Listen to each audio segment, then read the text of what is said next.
The universe has a perverse sense of humor.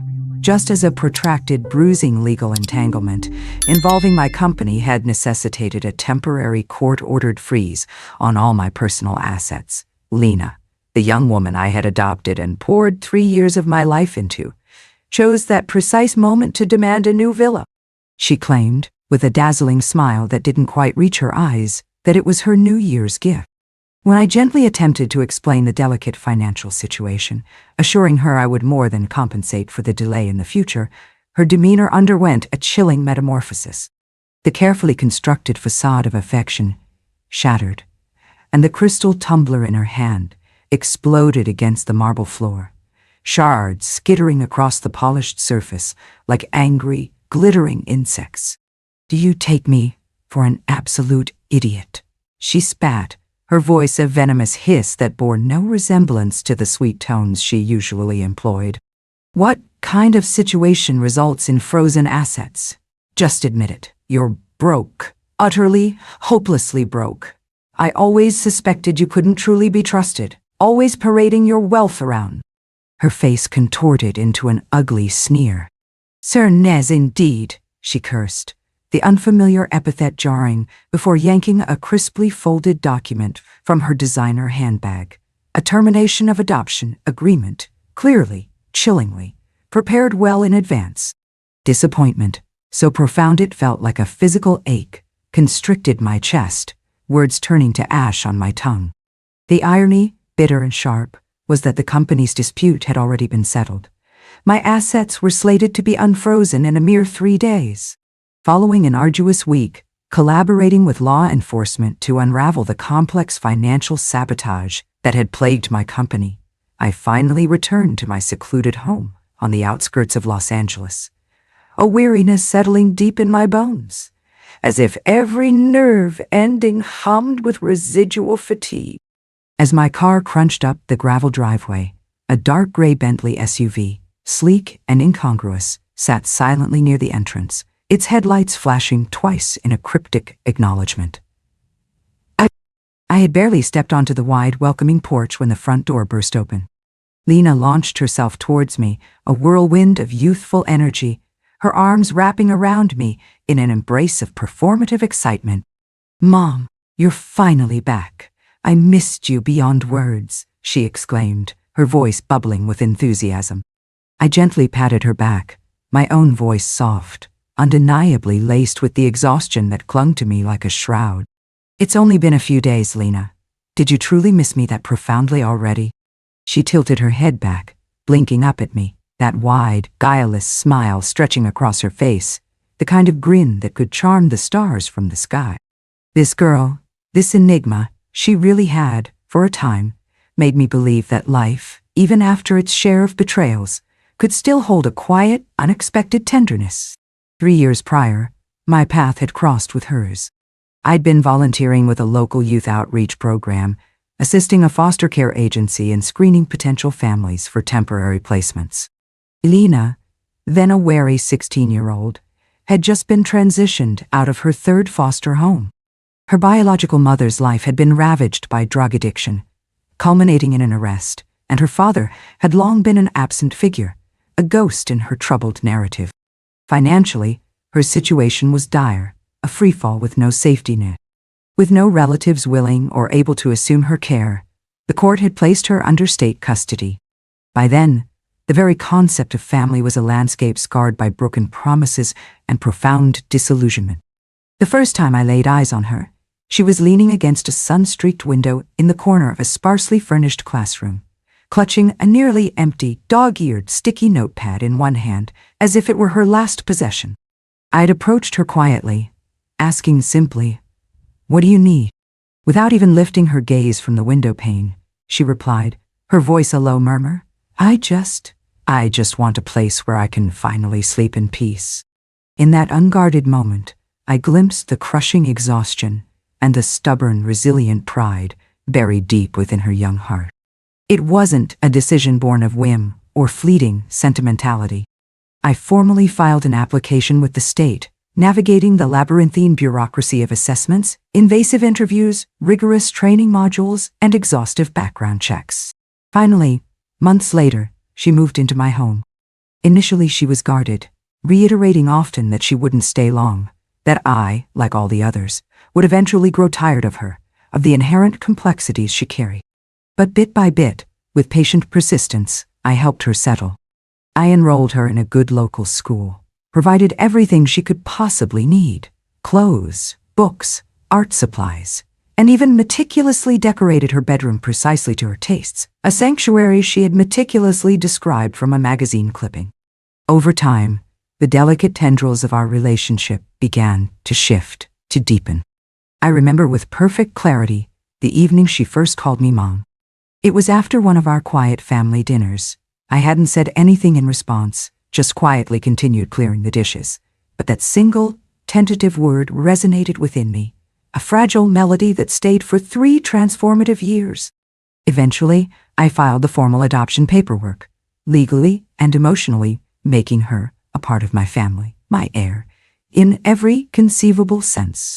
She was undeniably smart, vivacious, and possessed a mind brimming with strong opinions. And during that period, I genuinely felt something warm, something akin to maternal joy, return to the vacant chambers of my life. Mom, it's positively chilly out here. Come on inside, Lena urged now, clinging to my arm with that playful, almost childlike affection she could deploy so effectively. I managed a weary smile and nodded. All right, sweetheart, let's go in. The moment we stepped through the grand foyer, the warmth of the house enveloped me, but a different kind of chill was already beginning to creep in.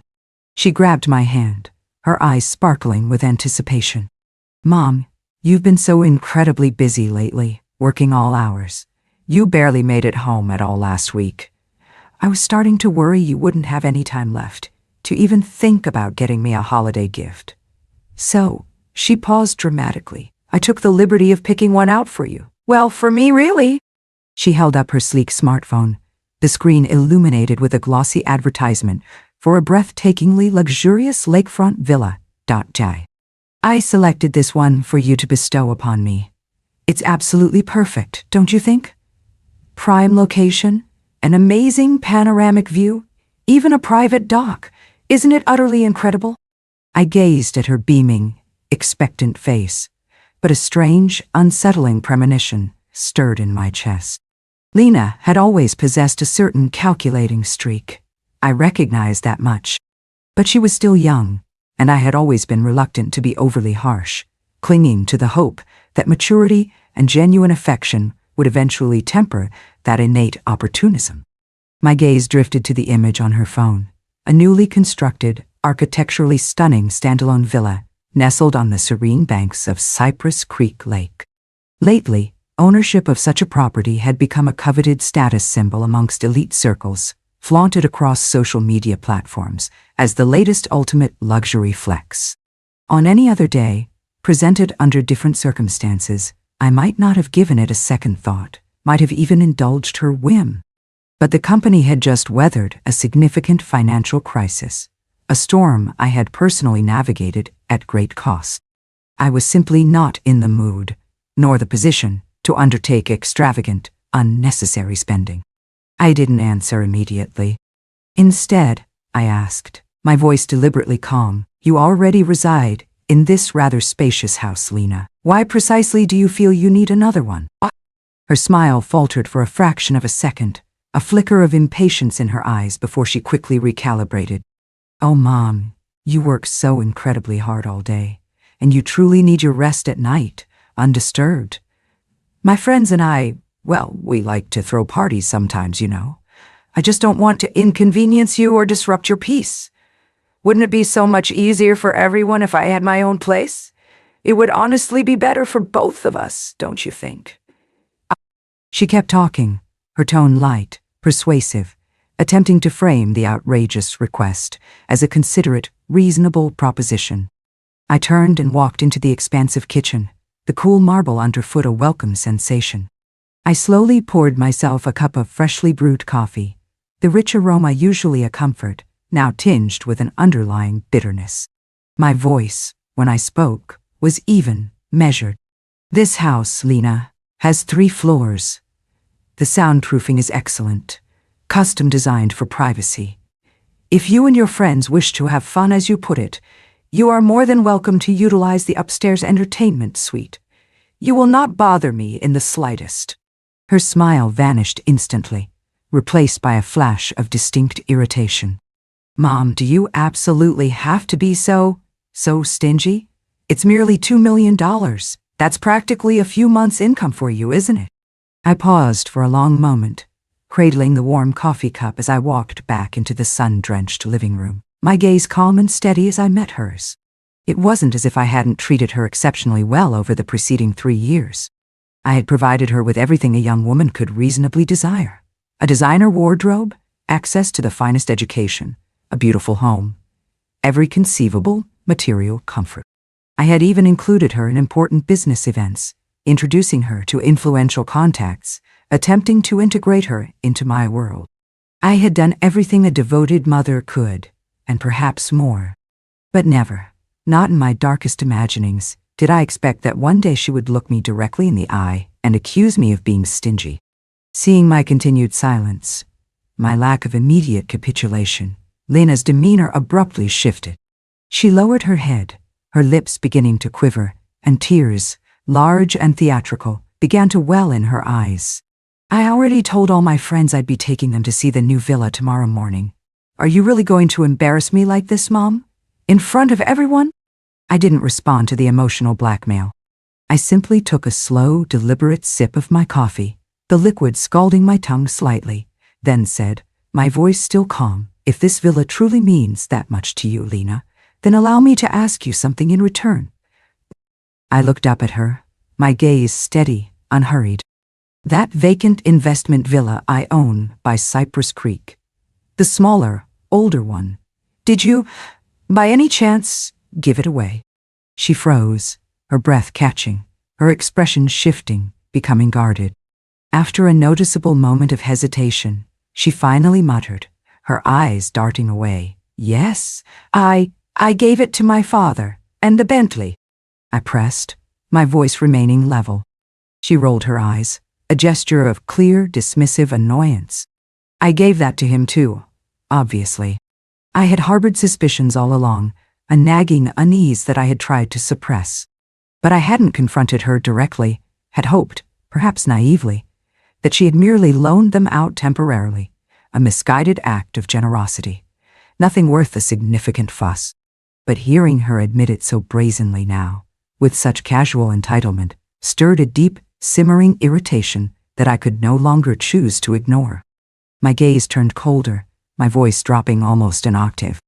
"Didn't I instruct you quite clearly, Lena, never to handle, dispose of, or otherwise encumber any of my assets without my explicit prior permission?" That direct accusation hit a nerve. Her face flushed a deep, angry red, tears of frustration now genuinely welling in her eyes, and her emotions began to spiral out of control. "That's incredibly easy for you to say," she cried, her voice rising. "But he's my biological father, Mom.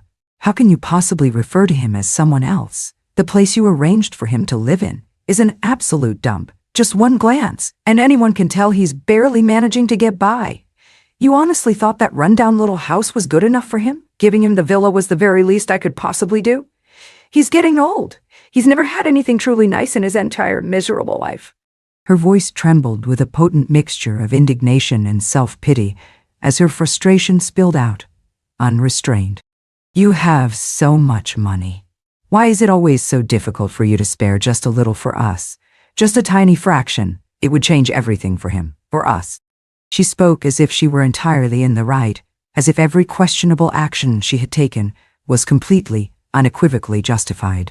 In the past, perhaps her tears, her impassioned pleading, might have softened me. Maybe I would have reached out, patted her shoulder reassuringly, and whispered, "I'm sorry, darling. I would never intentionally hurt you." But now, in the harsh light of her blatant manipulations, it just felt utterly, profoundly absurd.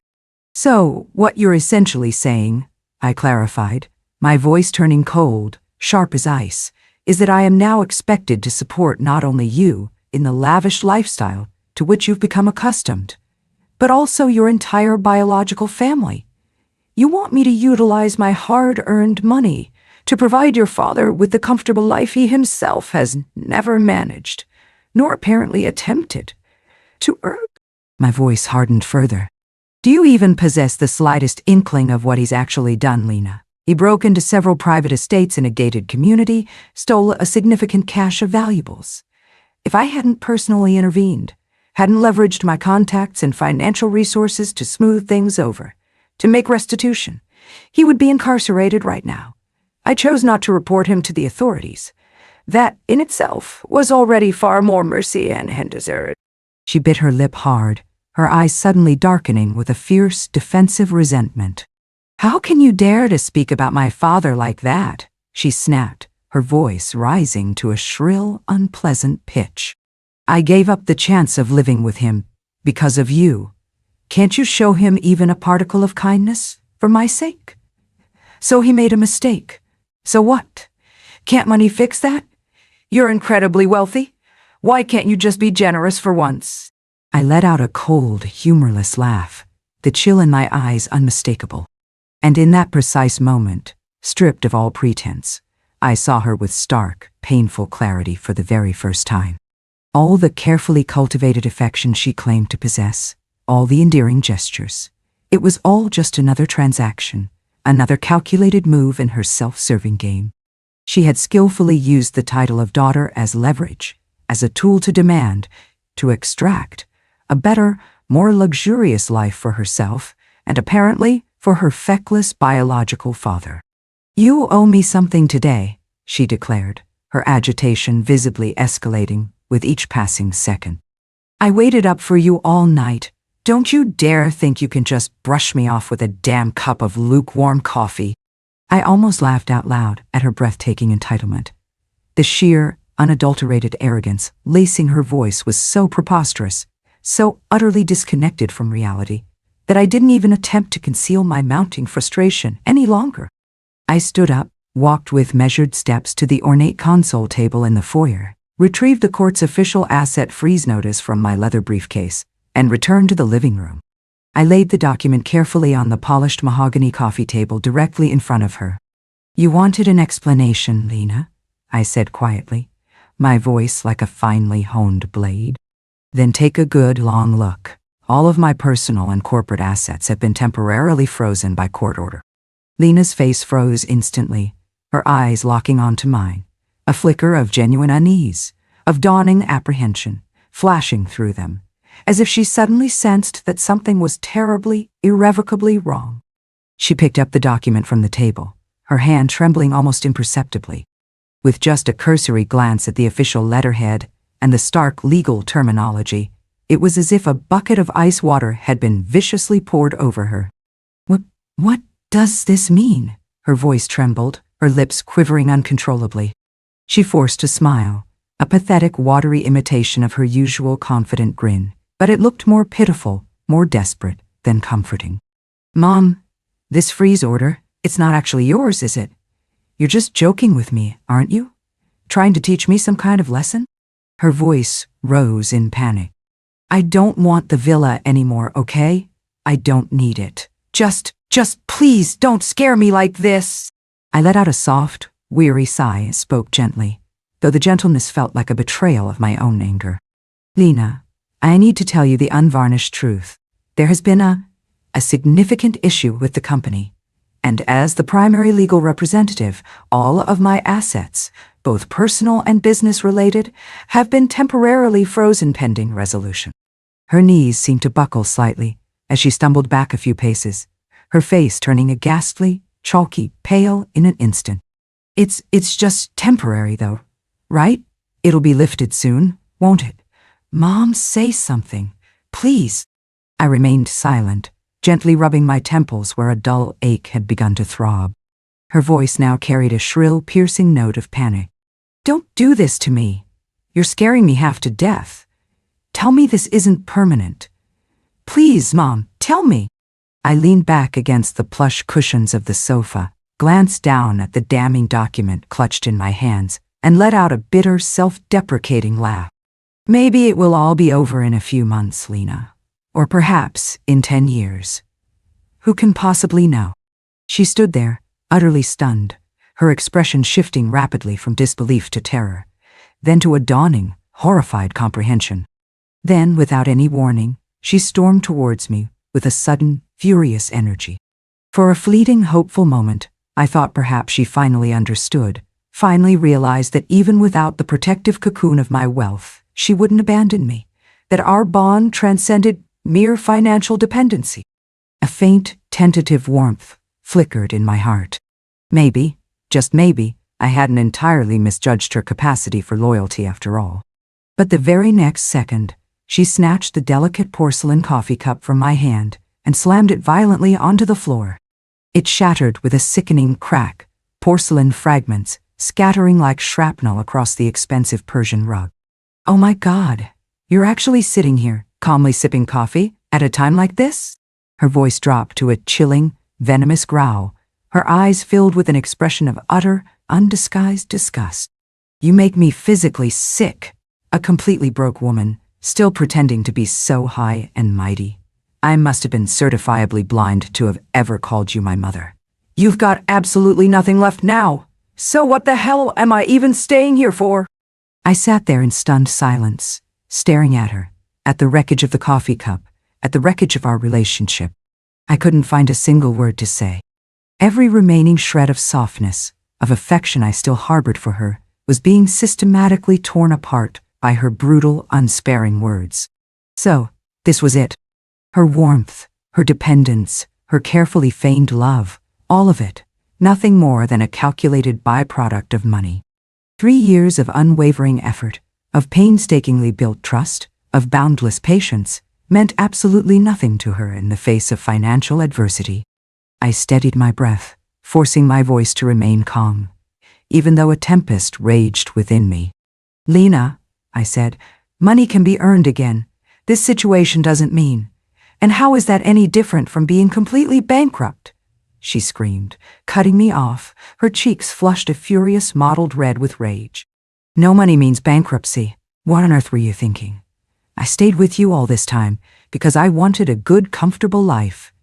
If you can't even provide that basic necessity anymore, why in God's name would I possibly stick around?" Her words, shrill and accusing, echoed through the opulent living room, each one landing like a poisoned dagger in my heart. I looked at her quietly, a bitter, knowing smile tugging at the corner of my lips. And in that moment of stark, ugly clarity, I finally understood something profound. Maybe this asset freeze, this temporary financial crucible, wasn't such a terrible tragedy after all. At least now, finally, I saw the unvarnished truth. I had, with the best of intentions, raised an ungrateful, manipulative parasite through and through. Lena, oblivious to the profound shift in my expression, to the dawning of my own painful enlightenment, was still pacing agitatedly around the living room, complaining without restraint, her voice a litany of grievances. "If I'd known you were this utterly useless, this financially incompetent, I would have squeezed a lot more money out of you while I still had the chance. At least then, I wouldn't be completely stuck in this dreadful mess now. There is absolutely no way I'm going down with your sinking ship." "Doesn't your company still have a few houses, a few cars, registered under its name? Sell them immediately. At least give me a..." She kept rambling, her mind racing, even pulling out a small leather-bound notebook and a gold pen, scribbling down figures with a manic intensity, as if she were already planning her new financial strategy, her escape route. I looked at her, my expression calm, almost detached now, and said, "Don't you still have quite a considerable amount in your personal savings account, Lena? Over the past 3 years, I estimate I've given you at least $70,000 in allowance and gifts." Her tone sharpened instantly, defensively. "That's my money." Her voice rose to a piercing, indignant pitch, full of unrestrained rage. "Florence, you're an old woman already. If you end up destitute on the streets, that's entirely your problem. But I still have my biological father to take care of. Don't you dare expect to receive a single cent from me." I stared at her, my expression unreadable, my own emotions now carefully banked. I softened my voice deliberately, a calculated test. "Lena, If you could perhaps just lend me a little, a small loan, I might be able to turn things around, to navigate this crisis. Once I'm back on my feet financially, you would still enjoy the comfortable, privileged life you had before. Don't you want to help me, just a little?" She froze for a second, her eyes narrowing, then let out a sharp, mocking laugh that grated on my nerves. "Do you seriously think I'm that stupid? Just look at you, grasping at straws like some pathetic, desperate miser. Even if I were foolish enough to hand over my hard-earned money to you now, do you honestly believe I'd ever see a penny of it again? What an absolute joke." Her derision was palpable. "And besides," she continued, her voice dripping with scorn, "you've already had all your assets frozen. If I give you my money now, I might as well just throw it directly into the trash." She waved her hand dismissively, as if shooing away a bothersome, insignificant fly. "You should really be focusing your energy on figuring out what else you can possibly sell. Add up everything you've got left, every last trinket. Maybe, if you're lucky, you can scrape enough together to buy a cheap, tiny apartment somewhere. At least then you'll have a roof over your head, a place to crash." I let out a soft, contemplative then said, my tone deliberately casual, "Well, in that case, Lena, I suppose I'll just have to sell off that investment house, and that Bentley you so generously gifted to your father. It seems I have little other choice. You wouldn't dare." The words burst from her mouth, a pure, unthinking reflex. But the moment they left her lips, she clearly realized her slip, the betrayal of her true priorities, and attempted to cover it up with a forced, unconvincing call. "I mean, yes, of course. Sell the things that no one is currently using. There's certainly no point in letting valuable assets just sit around, idly collecting dust." I didn't respond. I just stared at her, my gaze unwavering in the heavy silence. I had seen her true intentions, her selfish, grasping nature, with absolute, irrefutable clarity now. She was perfectly content sharing the wealth, basking in the reflected glory of my success, but she had absolutely no intention of ever sharing the hardship. The second she sensed I could no longer provide that comfortable, effortless lifestyle she craved, she was more than ready to sever all ties, to walk away without a backward glance. Find a joy. I would make it easy for her. "Oh, I almost forgot to mention," I said, my voice deliberately slow, as I carefully set down my now empty coffee cup. "After the court-ordered asset freeze was implemented, those particular houses, the ones you so generously bestowed, were unfortunately also encompassed by the freeze. So it appears, Lena, that you'll be moving to a rather more modest, regular apartment with me for the foreseeable." Of course, it was a lie, a calculated fabrication, just another test to gauge her reaction, to see how far her self-interest extended. She didn't even flinch. Instead, she let out a disdainful sneer, her voice tinged with a smug, almost triumphant satisfaction. "My dad was absolutely right about you. Women like you, with your reckless spending and poor judgment, were always destined to burn through everything eventually. He warned me repeatedly not to place too much trust in you. I guess he saw through your facade far better than I ever did. Good thing I came prepared.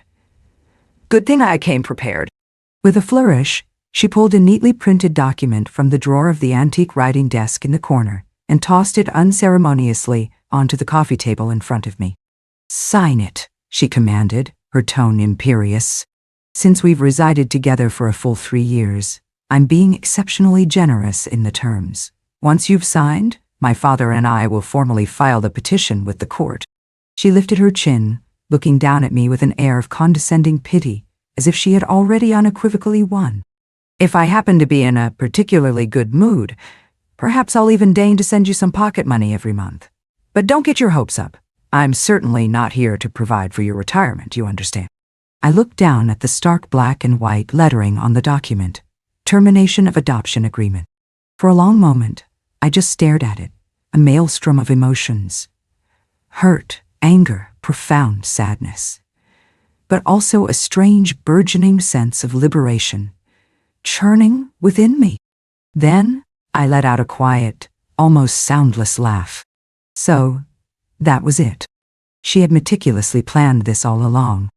To her, I was never truly a mother, never a source of genuine love or familial connection. I was merely an ATM on legs, a convenient provider.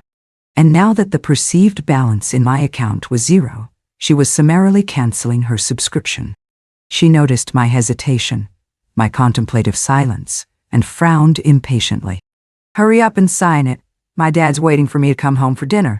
I slowly raised my head, my voice surprisingly calm, even.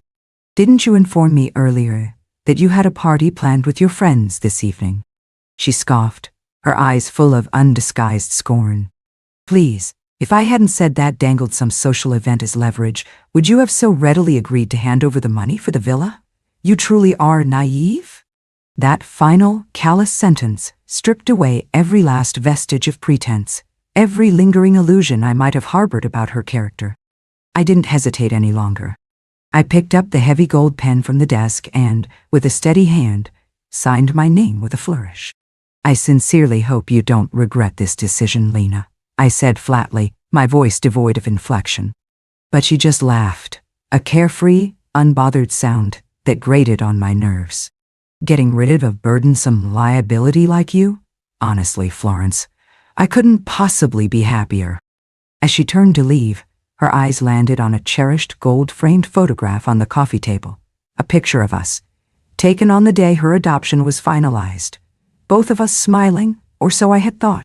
She snatched it up without a second thought, then proceeded to prowl around the room, grabbing anything portable she deemed might possess some monetary value. Small antique figurines, a silver letter opener, even a cashmere throw from the sofa, shoving it all indiscriminately into her oversized designer handbag. At the door, she glanced back one last time, her expression a mixture of triumph and contempt. "Don't forget, we're filing the paperwork with the court the day after tomorrow." With that parting shot, she walked out, without a single backward glance, without a shred of remorse. I didn't attempt to stop her. I simply watched her leave, a profound emptiness settling in the space she vacated. After all those precious, irreplaceable things she had so casually taken, those material possessions she had looted, she would never again be worthy of touching them, of understanding their true sentimental value. 3 days later, just after the sun had painted the sky in hues of rose and gold, before I had even stepped out the door for my morning walk, my phone rang, its shrill summons shattering the quiet dawn. Lena's name flashed insistently across the screen. "Hello? What are you doing?" Her voice was sharp, impatient. "I've been waiting outside the courthouse for what feels like an eternity. Aren't you on your way yet?" "No need to panic, Lena," I said coolly, my voice smooth as silk. "I gave you my word I would be there, didn't I? I'm certainly not going to back out now." Less than 5 minutes later, she called again, her voice even more agitated. "Where the hell are you? I've been standing here in the freezing cold for almost an hour now." I chuckled softly, a hint of dark irony lacing my tone. She truly believed she could take everything from me, my love, my home, my financial support, and then simply walk away without any consequences, any repercussions. Not a chance. And now, her palpable desperation to sever our legal ties, to finalize this charade, only made me more curious, more perversely eager to witness the expression on her face when she finally learned the unvarnished truth. I took my time. I washed up slowly, meticulously. I changed into a fresh, crisply ironed linen suit. I dried my hair strand by strand, styling it with care. Then, and only then, did I get into my car and head towards the courthouse. From a distance, I spotted Lena pacing impatiently at the grand entrance, a thunderous expression on her face. Her long-lost biological father, Rick Dawson, trailed beside her like a nervous shadow. As soon as I stepped out of my car, Rick's eyes locked onto mine. Gone was the cowering, ingratiating posture he had previously adopted in my presence. Now, he stared openly, almost boldly, a smug, self-satisfied expression plastered across his face, a clear hint of provocation glinting in his shifty gaze. I remained perfectly calm, my expression unreadable, and said, my voice even but carrying an unmistakable edge. "If you're so particularly eager to lose those leering eyes, Rick, I would be more than happy to assist you in that endeavor." He flinched, just slightly, his carefully constructed smugness slipping for a fraction of a second. Then, he forced a dismissive shrug and muttered, "Florence Dawson. Still putting on airs, are we? What on earth makes you think you're in any conceivable position to talk tough now?" I smiled faintly, a chillingly serene expression, my eyes as sharp and cold as shards of glass. "Are you entirely certain about that assessment, Rick? Even with the company's recent, highly publicized troubles, the inherent authority I carried, the kind honed over decades of navigating treacherous business landscapes, wasn't something a small-time grifter like him could ever truly match or comprehend." Rick didn't reply, but I caught the almost imperceptible way his feet instinctively shuffled half a step backward, a subtle betrayal of his feigned bravado. I smiled coldly to myself. Lena, sensing the sudden shift in tension between us, stepped forward, positioning herself protectively in front of her father, her brow furrowed in annoyance. "Let's just get this farce over with, shall we? I have plans after this. Shopping with friends." I didn't respond. I just pushed open the heavy oak door of the courthouse and walked in first, my demeanor calm, unbothered, almost regal. Behind me, I heard her mutter under her breath, the words quiet but carrying clearly in the hushed corridor, "Pathetic old bitch." I paused for half a second, my back still to her, but didn't look back, didn't acknowledge the venom. 2 hours later, the hearing concluded. The court was still in the process of formally processing the dissolution of the adoption, but my lawyer, a formidable woman with a reputation for ruthless efficiency, assured me there would be no further complications. I exhaled slowly, a profound weight seeming to lift from my chest, an easing of pressure I hadn't realized I'd been carrying for weeks. As I stepped back out into the bright California sunshine, I stopped on the courthouse steps and turned to face Lena, my tone now icy, devoid of any warmth. "What was that charming epithet you so kindly directed at me earlier, Lena?" as we were entering. She blinked, clearly caught off guard by the direct question, her expression still half-formed, a mixture of defiance and unease. I leaned in close, my voice low, steady, yet each word landing with the precise impact of a tiny shard of ice. "Lena, you can betray loyalty. You can carelessly throw away relationships that others would cherish. But don't you ever, ever presume you possess the right to humiliate me." She instinctively stepped back, a flicker of genuine fear, of belated understanding, flashing across her face. I straightened up, offering a faint, distant, almost pitying smile, and then turned to leave. Lena, her face now flushed crimson with a potent cocktail of fury and dawning horror, took an impulsive step forward as if to chase after me, to unleash another torrent of abuse. But 2 impeccably dressed security guards, men I had arranged in advance for precisely this contingency, quickly, smoothly blocked her path. "Miss Dawson, your car is waiting for you this way," one of them said politely, his voice deferential. I walked towards my waiting vehicle with steady, unhurried steps. Just as I reached the open door, I paused and glanced back at Lena and Rick one last time. A slow, meaningful, and utterly triumphant smile tugging at the corners of my lips. "Oh," I said, my voice deliberately casual, almost an afterthought. I almost forgot to mention one more, rather pertinent detail. "My assets? They were fully, completely unfrozen this morning, all of them." The moment the words left my mouth, an almost palpable silence descended, heavy and absolute, swallowing even the ambient sounds of the city street. Then came a sharp, cutting, incredulous laugh from Lena. "You really are something else, aren't you?" she sneered, her voice cracking slightly. "Still putting on a pathetic show, trying desperately to protect your pathetic, shattered pride. Bankrupt is bankrupt, Florence. Stop pretending you're somehow above it all. It just makes you look even more utterly ridiculous." I didn't respond. I simply stood there, my eyes calmly fixed, not on her, but beyond her, towards the end of the street. And then, right on cue, as if summoned by a silent command. A brand new, fire engine red Ferrari, low slung and gleaming, rolled smoothly, almost silently, into the courthouse parking lot. The polished cherry red bodywork gleamed under the bright morning sun, radiating an aura of ostentatious brilliance and undeniable wealth. The driver's side door opened, and my personal assistant, David, stepped out, immaculately dressed in a bespoke tailored suit, his every movement refined, precise, and effortlessly elegant. He walked over to me with an easy, confident smile, and spoke in a warm, clear voice that carried easily in the sudden stillness. "Miss Dawson, this is the vehicle you ordered 2 days ago. I've just picked it up from the showroom for you." He paused briefly, allowing his words to sink in, then added, with perfect professional composure, "Also, the company's operations have now fully resumed normal functioning, following the temporary levy arranged by all relevant departments. Would you care to issue any additional directives at this time?"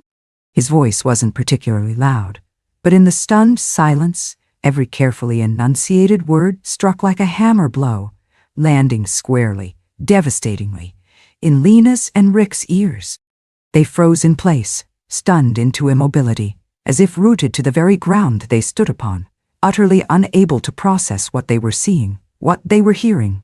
Rick, perhaps, may not have grasped the full, nuanced picture just yet, but Lena knew. She knew exactly what that car, that specific model, signified. It was a limited edition Ferrari, a collector's item, one I had never previously owned, had never even expressed an interest in.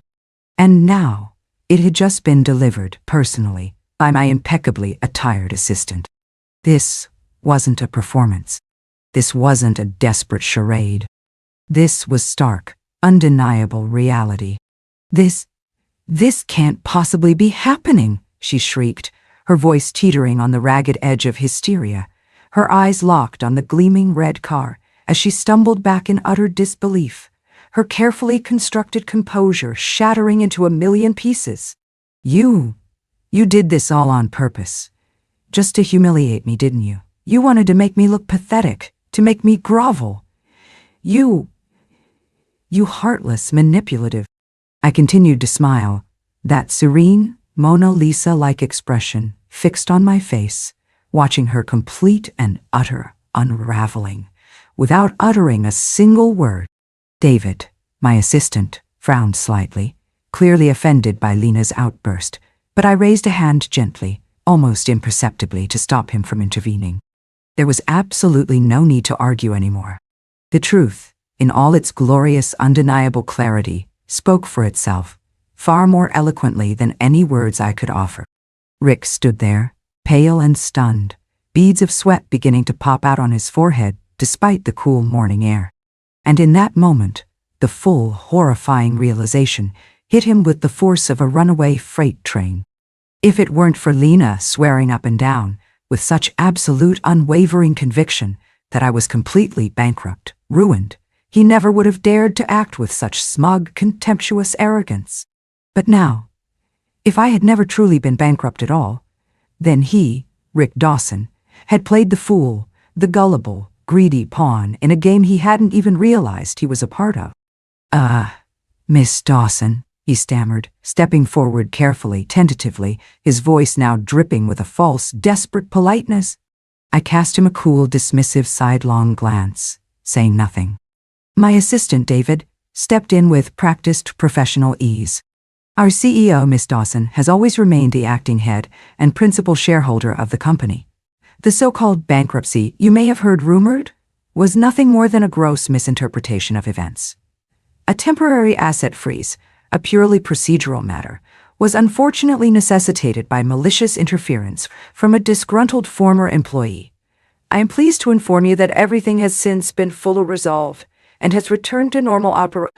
He reached into the inner pocket of his suit jacket, pulled out a crisp, embossed business card, and held it out towards Rick. "If you still harbor any concerns or require further clarification, you are, of course, more than welcome to visit the company's headquarters in person." Rick's hand trembled visibly as he took the offered card, barely able to hold it steady. His face had drained of all color, leaving it a pasty, unhealthy gray, his eyes glassy with a potent mixture of humiliation and dawning terror. No matter how desperately he might try to deny it, to rationalize it away, the truth was now undeniably, crushingly apparent. I wasn't ruined. Far from it. I was, in fact, stronger, more resilient, more powerful than ever before. "You absolute idiot!" he suddenly snapped, whirling on Lena with a furious, explosive roar, his own fear and humiliation transmuting into a savage, misdirected anger. "You swore to me she was broke. You insisted she had nothing left. You dragged me down here to witness her supposed humiliation. And now look who's actually being humiliated in front of God and everyone." Before Lena could even react, before she could utter a single word in her own defense, Rick was already unloading a torrential, vulgar stream of curses, shouting at the top of his lungs in front of the courthouse, without a shred of restraint, without any regard for the gathering crowd of curious onlookers. Lena opened her mouth, perhaps to defend herself, perhaps to plead, but no words came. Her face turned a deep, blotchy crimson, her eyes wide with a mixture of panic, disbelief, and a dawning, horrified understanding of the magnitude of her miscalculation. Lena collapsed to her knees on the hard pavement, clutching at my leg as if it were her last, desperate lifeline, sobbing so violently it shook her entire small frame. "Mom, oh Mom, I was so wrong. I swear to you, I know I messed up. I just let the money, the thought of all that money, get to my head. You can hit me, yell at me, do anything you want to me. Just please take me back. Please, as long as you let me be your daughter again, I'll do whatever you want." Her voice was choked, hoarse from the force of her sobs, tears and snot smearing across her face, her expensive makeup now a complete, ruinous mess. But I stood there, motionless, watching her display of abject contrition, quietly, utterly unmoved. Because I knew, with a certainty that settled deep in my soul, this wasn't genuine remorse. This was fear. Primal, naked fear. She didn't truly want to come back to me, to our relationship. She just desperately, terrifyingly, didn't want to go back to a life of poverty, of struggle. This wasn't love she was expressing. It was a desperate, last-ditch calculation. I spoke slowly, my voice calm, unwavering, each word carefully chosen, precisely delivered. "Lena, from this moment forward, you are no longer a part of my life." She looked up, her tear-streaked face a mask of shocked disbelief, stunned by the absolute finality in my tone. I turned to my assistant, David. "Cancel her access to all trust accounts and discretionary funds, effective immediately. Terminate any and all financial benefits she is currently receiving. Remove her name and credentials from all company systems and revoke any associated privileges." David responded without a moment's hesitation, his voice crisp and professional.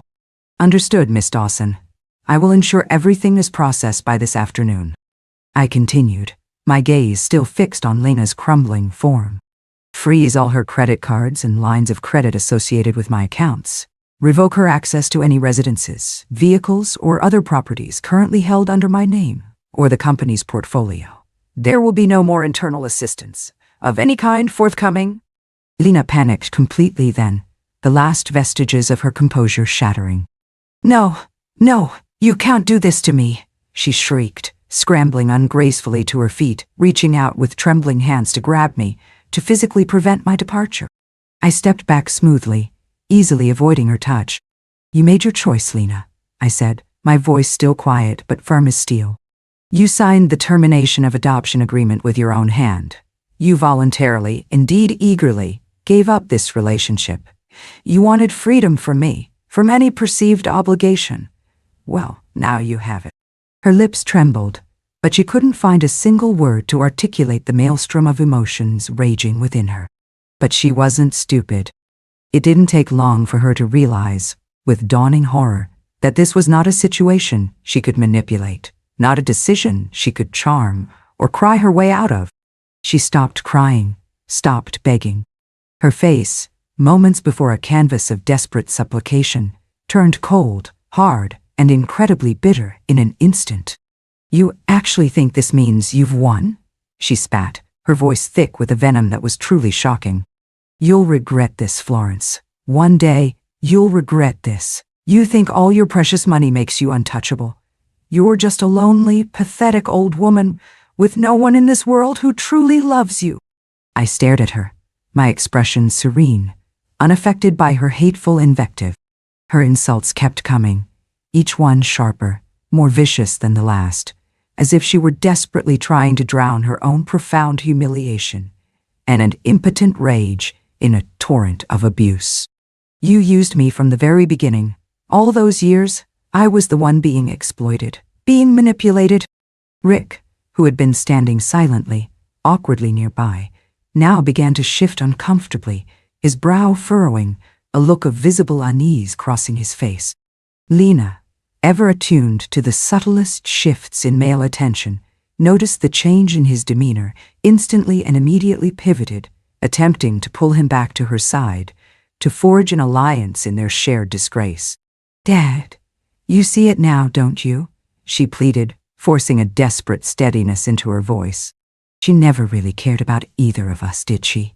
We were nothing more than convenient accessories to her perfect, wealthy image.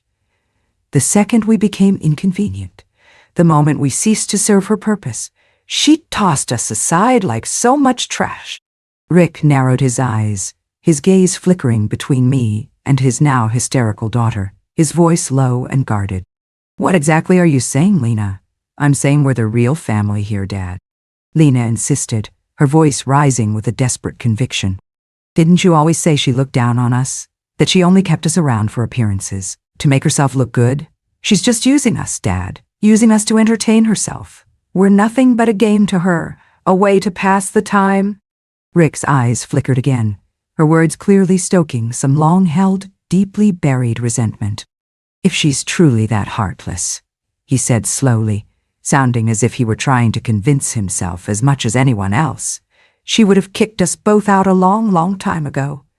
Maybe she's just being polite now. You know, because of the past, because of our history." Lena jumped on that tiny sliver of momentum, pressing her advantage. "She's not being polite, Dad. She's just biding her time, waiting for the right moment to completely destroy us.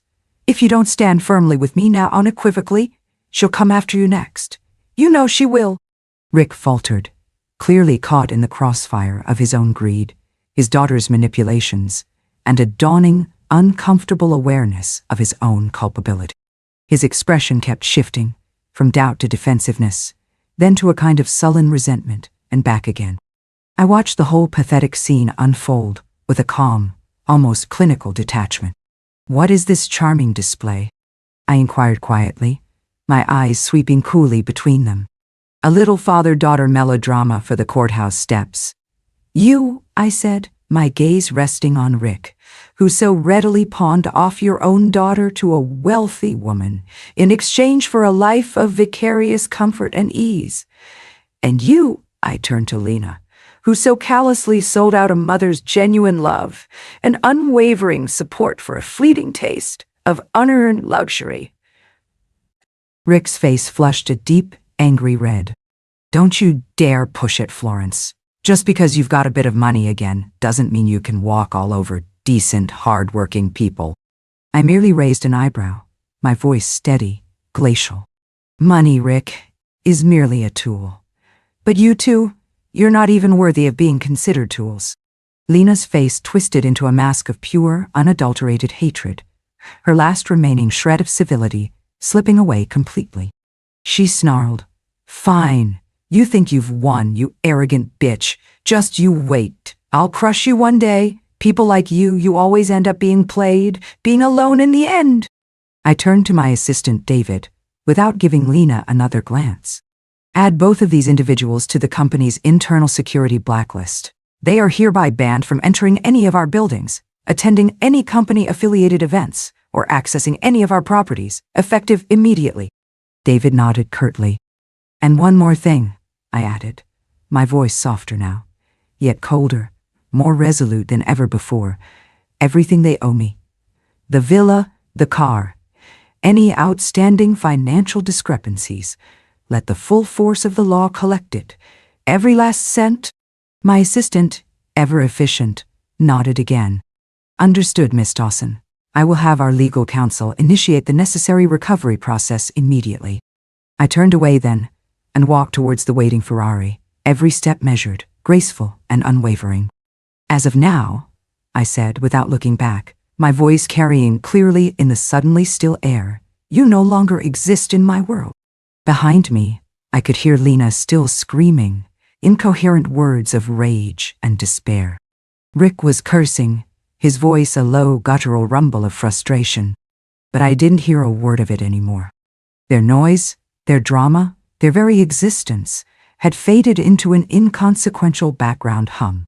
When I pulled into my driveway later that afternoon, in the gleaming new Ferrari, the silver teapot on the sun-drenched patio table was still steaming gently, a fragrant plume of bergamot rising in the warm air. I had just taken a seat in my favorite wicker chair, barely lifting the delicate porcelain cup to my lips, when the doorbell chimed. As I opened the heavy oak door, the scene that greeted me on my doorstep nearly made me laugh out loud. Rick Dawson stood on the threshold, visibly tense, his hands wringing nervously. The moment he saw me, he turned and barked at the person huddled beside him. "Kneel!" Lena flinched as if struck and immediately dropped to her knees on the cool stone pavers, without a moment's hesitation, her head bowed low. Her eyes, when she dared to flick them upwards for a split second, were filled with a desperate, animalistic panic. Her voice, when she finally spoke, was a trembling, choked mumble. Miss Dawson, I was wrong. I truly was." Rick wrung his hands again, his face a mask of anxious subservience, attempting to sound suitably apologetic. "Miss Dawson, please, she's young, she's foolish. I've already given her a very harsh lesson. I assure you, please, perhaps you could find it in your heart to just give her one more chance." Lena's voice was hoarse from excessive crying, her face streaked with tears and grime, her usually immaculate hair disheveled and clinging to her damp cheeks. Faint red welts and angry scratches, presumably self-inflicted in her earlier hysteria, marked her skin. She kept her head bowed low, like a prisoner awaiting imminent judgment, her entire body trembling uncontrollably. I looked down at her, at this pathetic, broken creature, and felt nothing. Not anger, not pity, not even satisfaction. Just a profound, weary emptiness. All the time, all the effort, all the genuine affection I had poured into her, into our relationship, what had it ultimately brought me? Greed, selfishness, and a betrayal so profound it had shaken the very foundations of my belief in human connection. What she was suffering now, this abject humiliation, was nothing more than the direct, inevitable consequence of her own choices, her own actions. Rick, sensing my continued silence, my lack of immediate response, grew visibly more anxious. His mouth twitched nervously, his gaze darting with increasing agitation between me and Lena's bowed head. Just then, the sound of light, carefree laughter and chattering voices drifted from the end of the driveway. "Is Lena here yet? We're supposed to be heading to the club together." Two stylishly dressed young women, acquaintances of Lena's from her brief foray into high society, stood at the entrance to the courtyard, looking me over with an air of polite, uninterested disinterest. They hadn't, at first, recognized the disheveled, abject figure kneeling on the ground. But as Lena, reacting instinctively to the familiar voices, turned her head slightly, the girls finally noticed her. They froze in place, their eyes widening in unison, their expressions shifting in an instant from casual boredom to stunned disbelief. "Lena, what the hell are you doing?" one of them asked, her voice laced with bewildered contempt. Lena's face drained of all remaining color. She scrambled to her feet in a blind panic, fumbling desperately for an explanation, for some way to salvage her shattered image. It's not what it looks like. I can explain. But I had already seen through that carefully constructed mask she wore so well, seen the shallow, grasping creature beneath. What she valued most, what truly drove her, had never been love or loyalty or even genuine friendship. It was appearances, image, pride. And now, this public, undeniable humiliation, this was the one thing she could never, ever endure. I gently raised my hand, a small, silencing gesture, stopping her from uttering another pointless word. I then turned to the two astonished young women, a calm, composed, almost enigmatic expression on my face. "Lena," I said, my voice soft, yet carrying clearly in the suddenly still air, was, for a time, my adopted daughter. I offered a small, almost sad smile. A few days ago she came to believe that my company had gone bankrupt. She immediately, and rather dramatically, chose to sever all ties with me. I paused, tucking a loose strand of hair behind my ear with a gesture of almost playful nonchalance, and then added, my voice still gentle, unfortunately for her, of course. That was all merely part of a carefully orchestrated setup. And now, it appears, someone is deeply, profoundly regretting her rather hasty, ill-informed decision. Lena swayed slightly on her feet, as if my softly spoken words had physically knocked the breath from her lungs. The color drained from her face completely, leaving it a sickly, waxy white. The two girls exchanged a quick, knowing glance, then smirked with open, mocking amusement. I knew it, one of them scoffed, her voice dripping with disdain. She always bragged incessantly about how much pocket money she had, constantly acting like some self-important, entitled heiress. What an absolute pathetic joke! Lena's eyes widened in stunned disbelief. How can you say that? I gave you gifts. I bought designer bags for you. Expensive ones. You really thought a couple of overpriced handbags would actually buy our genuine friendship? The other girl snapped, her smile cold, devoid of any warmth. Grow up, Lena. Honestly. With that parting shot, they turned on their heels and walked off without another word, without even a cursory goodbye, their retreating laughter echoing faintly in the courtyard. Lena stood frozen in place, as if someone had suddenly encased her in a block of ice. Her lips quivered, but she held them tight, desperately trying not to fall apart completely, not to succumb to the overwhelming wave of shame and despair that was clearly threatening to engulf her. I really do know I was wrong. She finally managed to choke out, her voice thick with unshed tears, her carefully constructed arrogance now completely, irrevocably gone. You loved me so much once, Mom. Don't I? Don't I at least deserve a second chance? I lowered my eyes then and looked at her, truly looked at her, not with hesitation this time, but with a profound, almost painful clarity. I wanted to see if even now, even in the depths of her humiliation, she finally understood what she had truly, irretrievably lost. But in her desperate, pleading gaze, I still saw no genuine remorse, no dawning awareness of the emotional devastation she had wrought. Only helplessness, only fear. She wasn't truly sorry for her actions, for her betrayal. She was just terrified. Terrified of slipping back into the life of poverty and obscurity she thought she had so cleverly, so permanently escaped. So, I spoke softly, but my words were firm, unyielding. Lena, the most extravagant, most precious thing in this entire world isn't a luxury car, or a designer handbag, or even a sprawling villa. It's a person's heart, a person's trust. And you, Lena, you've already spent it all. Her face fell completely then, every last vestige of hope draining away. She knew with a chilling certainty that this time it was truly, irrevocably over. She turned, her shoulders slumped in defeat, and walked away without another word, a broken, diminished figure.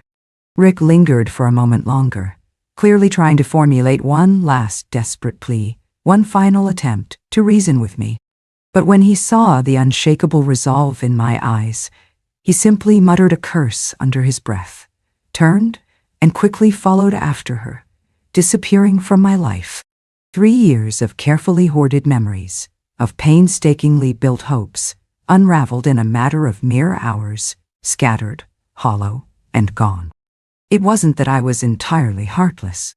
I had, once, loved her deeply, genuinely. I had truly tried, with every fiber of my being, to raise her into a strong, decent, compassionate young woman. She had, in fleeting moments, shown glimpses of that potential. She had once served me tea, with surprising thoughtfulness, in the kitchen after a long day, had once tried, clumsily but with earnest affection, to throw me a surprise birthday dinner. But a heart doesn't rot and wither overnight. The corrosion of character is a slow, insidious decay. And deep down, I knew, with a certainty that brought no comfort, that if I hadn't stood at the apex of wealth and influence, she would never have worn that mask of devotion so convincingly, for so long. I closed my eyes for a long moment and exhaled slowly, a deep, cleansing breath. Perhaps what truly, finally allowed me to let go, to find a measure of peace, wasn't whether she ever truly repented or whether I could ever truly forgive her. It was the profound, liberating realization that there was no longer any need to hold on to the shifting narratives of right or wrong, no longer any need to justify our fractured bond, no longer any need to mourn what was, perhaps, never truly real. I stepped back inside the cool, quiet house. The tea in the pot had long since gone cold. Outside, the late afternoon breeze danced softly with the sheer linen curtains, whispering secrets only they could understand. I brewed another pot, the familiar ritual soothing, grounding. I walked out onto the balcony, cup in hand, and stood for a long time, watching the sun slowly, majestically, sink behind the distant horizon, painting the sky in fiery hues of orange and purple. And for the first time in a very, very long while, the world around me, the world within me, felt quietly, profoundly, peacefully still. Early the next morning, I returned to the company headquarters. As soon as the polished elevator doors whispered open on to my executive floor, the receptionist, a bright young woman named Sarah, nearly burst with uncontainable excitement, greeting me with a bright, almost trembling voice. "Miss Dawson, welcome back. It's so wonderful to see you." I walked through the familiar expanse of the open plan office, and every employee I passed looked up, nodded respectfully, their faces reflecting a palpable sense of relief. Some even subtly, quickly, wiped at the corners of their eyes, their expressions a complex mixture of relief, gratitude, and a renewed sense of admiration. I hadn't fully realized until that very moment just how deeply rooted my presence was here, how much my leadership, my vision, truly meant to everyone in this organization we had built together. My assistant, David, followed me into my office, launching immediately into a concise, comprehensive briefing on the new quarter's market strategies, ongoing projects, and emerging opportunities. I listened attentively, absorbing the information, my mind already beginning to dissect challenges and formulate solutions. Yet I no longer felt that familiar, urgent rush to issue directives, to control every variable as I once might have. Instead, I took my time, consciously creating space for every department's voice, every individual perspective, to be heard, to be valued. I was slowly, deliberately, reclaiming the rhythm of leadership, not with an iron fist, but with a newfound clarity, a quiet, centered calm. By afternoon, a warm, golden sunlight filtered into my office, illuminating the dust motes dancing in the still air.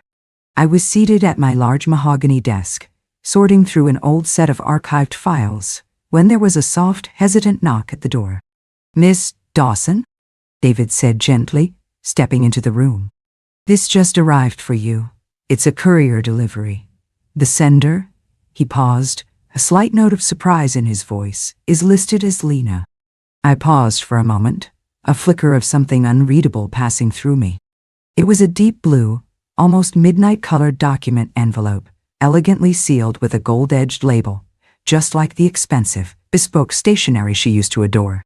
She used to say with such youthful, misplaced confidence, "It's the little details, Mom, the subtle touches, that truly define taste and class." I opened the envelope carefully. Inside were a few neatly typed sheets of legal paperwork and a single, unexpectedly, neatly folded handwritten letter. The handwriting was unmistakably hers, familiar from years of school permission slips and thank you notes, though now noticeably stripped of the usual flamboyant, attention-seeking flourishes, and an almost painful, uncharacteristic neatness. "Florence," it began, "I know, with absolute certainty, that I no longer possess any right to call you Mom. But please, if you can find it within yourself, allow me to write this one letter. I am not asking for your forgiveness. I know I am far beyond deserving that. Nor am I attempting to earn your sympathy. I simply wanted, perhaps needed, to offer a small measure of sincerity, however belated, however inadequate it may be, to try and make some sense of this relationship that spiraled so catastrophically out of control." I leaned back in my leather chair, the expensive material cool against my skin, reading each carefully penned line, the unexpected sincerity in her unpolished, almost painfully honest words settling in quietly, unexpectedly. "Recently," she continued, "I found myself back in the place I thought I had left behind forever. My biological father's cramped, dilapidated apartment. It's old, perpetually damp, and the hot water, when it decides to work at all, takes over an hour to even begin to warm. Only then, surrounded by this stark, undeniable reality of that existence, did I truly, profoundly, begin to understand the kind of life you so generously gave me. How vastly, immeasurably different it was from everything I had ever known before. But my regret, Florence, isn't just about the loss of material comfort. It's not merely about missing the ease and the luxury. I regret, with a depth of shame that burns me, that when I so callously, so cruelly, tore away the label of being your daughter, I also simultaneously ripped apart every single piece of my own life that was actually worth honoring, worth cherishing, worth being genuinely grateful for. It has taken me an entire, agonizing week to gather the courage to even write these words.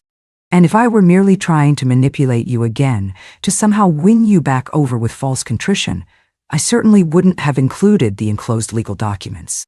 I am, voluntarily and unconditionally, returning everything you once gave me, every gift, every allowance, every asset held in my name. I know now that I don't deserve to hold on to any part of your world, of your kindness. But I do hope, even if not as a daughter, then perhaps, at the very least, as someone you once showed a profound undeserved kindness to, that I can somehow give myself a genuine chance to start again, to build something real, something honest, on my own. By the time I finished reading the final, poignant sentence, my fingertips had gone slightly cold. I am not, by nature, someone who softens easily, who is readily swayed by emotional appeals. But in that quiet, reflective moment, I didn't feel cold either. I knew, with a weary certainty, that she might still be immature, might not yet fully comprehend the true, lasting weight of her actions, the depth of the wounds she had inflicted. But she had, at long last, finally begun to face herself, to acknowledge her own culpability. And that, I recognized, was the fragile, tentative beginning of genuine growth. I didn't write back. I simply placed the letter gently to one side of my uncluttered desk. That evening, however, I instructed David to make a discreet, substantial donation, anonymously, to a local foundation, specifically sponsoring Lena's full enrollment in a comprehensive vocational retraining program, one focused on market analysis and data interpretation, the very field she had shown a fleeting but genuine aptitude for during her brief, intermittent involvement with the company.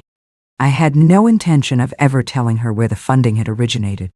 I didn't need, nor did I desire, her gratitude. I just hoped, with a quiet, detached sincerity, that she wouldn't squander this unexpected second chance. A few days later, a close friend, a contemporary from my early business years, dragged me along, somewhat reluctantly, to a community charity dinner. The venue was warm, elegant, filled with the soft, sophisticated hum of old-school jazz drifting melodically through the air. For a fleeting moment, surrounded by the low murmur of conversation and the clinking glasses, I almost forgot how much I used to instinctively resist these kinds of obligatory social events. As I stood near a cascading floral arrangement, a flute of champagne cool in my hand, exchanging polite small talk with a woman I vaguely recognized from the local arts board. A calm, low voice spoke beside me. "Florence Dawson, I believe I've heard your name mentioned before, in rather glowing terms." I turned to see a man standing beside me, modestly but impeccably dressed, his presence understated yet possessing a quiet, grounded confidence. His gaze, when it met mine, held just the right, respectful balance of professional interest and genuine curiosity. "I'm Samuel Pierce," he said, offering a brief, almost shy smile. "I run the Community Health Fund. I heard recently that you've been reshaping your business direction, taking things into new, innovative territories." I smiled lightly, a genuine amusement touching my eyes. "It seems I've inadvertently become something of a headline in certain circles lately, Mr. Pierce." He chuckled, a warm, sincere sound that held no artifice. "I would say, Miss Dawson, that you sound like someone very much worth listening to." In that unexpectedly pleasant, unforced moment, I realized that there exists a kind of profound, resonant gentleness that doesn't emanate from power, or skillful negotiation, or strategic maneuvering, but simply from being met as an equal, from being seen and respected, authentically for who you truly are. Life, I discovered, returned to a semblance of normal, of a new normal, faster than I had anticipated. I once believed that losing certain people, certain relationships, would inevitably leave a permanent, aching void. But the truth, I was learning, is that life, in its resilient, inexorable way, doesn't pause indefinitely for heartbreak. It quietly, patiently, stitches itself back together in the empty spaces left behind, often in surprising, unexpected patterns. The crisis at the company had passed, weathered, and overcome. And I, it turned out, had been the one to steer it back on course, not just with financial acumen, but with a renewed, revitalized vision. I revived a long-delayed, ambitious interstate market integration project and began the complex, painstaking process of reconstructing the company's core business framework, imbuing it with greater resilience, adaptability, and a renewed sense of ethical purpose. Every morning I stood at the head of the expansive mahogany conference table, breaking down intricate strategic blueprints with a clarity and precision that surprised even myself. My colleagues, I sensed, no longer saw me merely as the company's formidable leader, its figurehead, but as something more, an anchor, a symbol of unwavering purpose, a testament to the power of resilience. "Now that Miss Dawson's truly back," someone whispered once, just loud enough for me to overhear during a coffee break, "we finally got our direction again. We know where we're going." I heard it, and I smiled, a quiet, internal acknowledgement of a battle hard fought and won. Outside of the demanding world of work, I began to consciously, tenderly, rebuild the parts of my own life I had long neglected, the softer, quieter spaces that had been overshadowed by ambition and, later, by a misguided sense of maternal obligation. I planted the first fragile sprig of lavender in the sun-drenched patch of garden outside my kitchen window, Lena's favorite scent, once upon a time, a small, bittersweet acknowledgement of a past that, while painful, was still a part of my journey. On sun-dappled afternoons, I'd brew fragrant oolong tea, settle into the comfortable embrace of the old wicker chair on the veranda, and simply watch the gentle breeze flutter through the vibrant blossoms in the garden. Neighbors, once distant figures, would often stop by to say hello, to share a moment of casual conversation, and for the first time in many years, I no longer felt as if I were observing life from behind a thick, soundproof pane of glass. I was in it, a part of it. I picked up painting again, a passion I had reluctantly left behind in my more idealistic younger years, and converted the seldom-used upstairs storage room into a bright, airy studio. The work I produced wasn't gallery-worthy, perhaps, but the act of creation, the vibrant interplay of color and light, brought me a profound, restorative peace. I even began tentatively planning a long-overdue, extended trip, perhaps to witness the silent majesty of the snow-capped Colorado mountains, or maybe to listen to the ancient song of the wind along the rugged, dramatic coastline of San Francisco. Not an escape this time, not a flight from something, but a real departure. A journey undertaken with clear intention, with a spirit of discovery, not avoidance. Sometimes, Samuel Pierce would join me for a quiet dinner. There wasn't any sweeping, dramatic romance between us, no whirlwind courtship. He was simply a kind, thoughtful, intelligent man, good company, and for now, that was more than enough. We talked easily, comfortably, about books, about the fluctuating dynamics of the market, about our respective family histories, and occasionally, with a gentle, shared understanding, about the quieter, more subtle regrets of our past lives.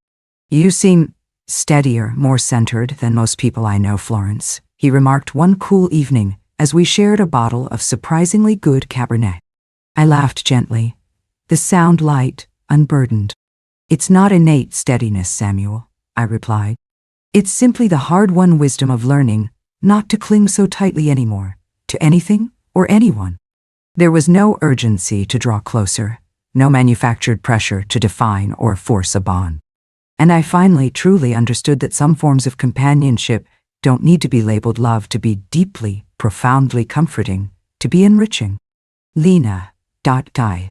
I never reached out to her directly again. But through a discreet inquiry made by a coordinator of one of the community projects my company sponsored, I heard indirectly that she was attending her vocational courses diligently. Her attendance record was reportedly impeccable, and she had even surprisingly volunteered for the program's peer mentorship initiative, helping newer students navigate the curriculum. It made me think. Maybe, just maybe, she was finally beginning to understand that true redemption, genuine self-worth, doesn't come from others bestowing upon you a second chance. It comes when you, and you alone, choose to stand up for yourself, to take responsibility, to build a life based on integrity and effort. I didn't interfere with her new, nascent life, just as I hoped profoundly that no one would ever again interfere with mine.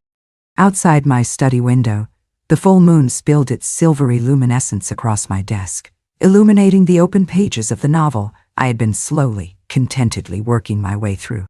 I turned a page, letting my fingers trace the quiet, reassuring texture of the paper.